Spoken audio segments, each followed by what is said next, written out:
নিজের স্ত্রীর সাথে সর্বোচ্চ সুন্দর ব্যবহার করতে হবে ভাইরা। আল্লাহ বলেছেন ওয়াশিরুহুন্না বিল মারুফ, তাদের সাথে সুন্দর আচরণ করো।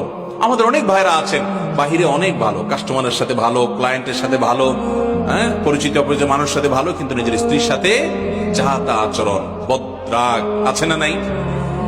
বেচারের উপরে যত রকমের টর্চার, অবিচার, গালমন্দ, বাজে কথা ঘরে ঘরে। অনেক লোক আছে বাহিরে অনেক সভ্য ভদ্র, ওনাকে মানুষ অনেক ভালো জানে, কিন্তু ওনার বউ জানে ওনার চরিত্রের হাল কি, ঠিক না? এই জন্য নবী করিম সাল্লাল্লাহু আলাইহি ওয়াসাল্লাম বলেছেন যে খায়রুকুম খায়রুকুম লিআহলি ওয়া আনা খায়রুকুম লিআহলি। তিনি বলেছেন তোমাদের মধ্যে সবচেয়ে ভালো মানুষ কে? এই মাহফিলের মধ্যে সবচেয়ে ভালো মানুষ কে?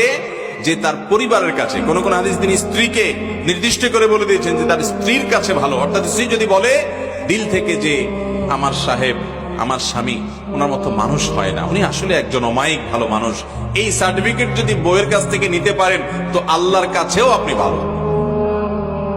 নিতে পারবেন সবাই?